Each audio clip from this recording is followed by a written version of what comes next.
alliance, and any shot he got to take at them was a good thing. "Wouldn't count on it being too peaceful," Mittani replied. "Trainee or not, the Empire doesn't deploy cadre on milk runs. It shouldn't be anything we can't handle, but that is a long way from being nothing at all." Brennan nodded soberly. "Fair enough." "How long to the lines?" Mittani asked, checking the time. "In this layer, 12 hours, Brennan said. "If I take us up into the upper layer, I can cut that down to 2, maybe 3. "We're not expected for 20. Brennan nodded, but something in the other man's tone made him consider the statement. "Maybe showing up earlier than expected would be a good idea?" he suggested after a moment. Mittani smiled. "Now you're thinking like cadre."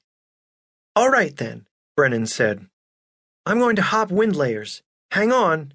This will be a little bumpy." Mittani didn't comment, but he did check that his straps were secure as the small fighter began climbing into the sky. The Naga rode the jet stream that howled through the atmosphere above the surface, using sails made of photons linked in a subatomic lattice structure. Since the winds were strong, and those sails were physically attached to the fighter via cables that ran from projectors, the Naga systems had to constantly adjust cable length to maintain a steady flight path. Brennan brought the fighter up and right into the first and lowest wind layer and directly behind the massive sails of light. This increased speed, but also made for a rough ride as the two men were buffeted around by the turbulence. But Brennan didn't plan on sticking around.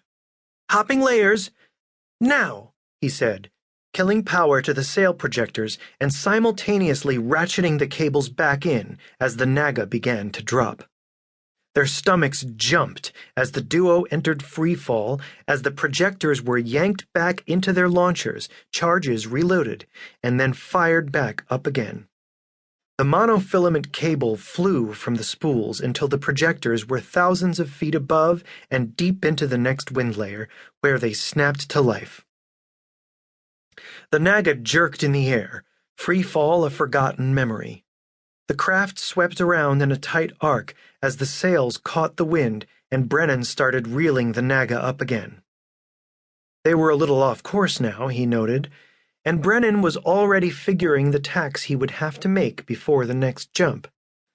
"We'll be holding steady for 20 minutes or so before I'm ready to hop again," he told Mittani. "Just warn me first," the Cadreman drawled as he lay his head back.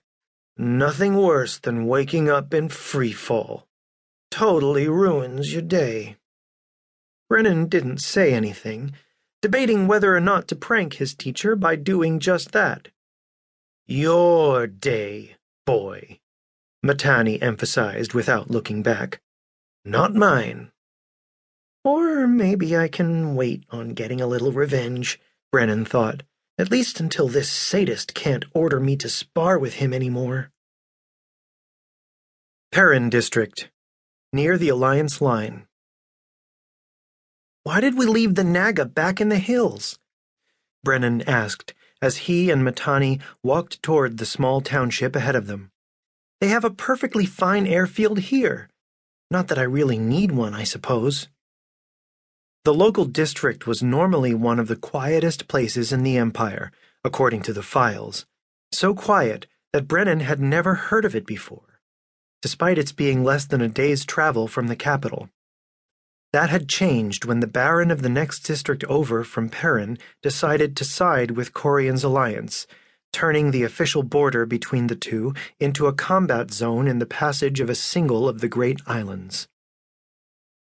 Initially, the alliance had won ground quickly, taking over several smaller townships and laying siege to the single larger city in the district. But Imperial response had been swift after the counter-coup, and the fighting had been stabilized just 50 miles or so from the border, though not in the alliance's favor. Infiltration and sabotage operations were rife in the area, on both sides of the line, which was what brought cadre interest.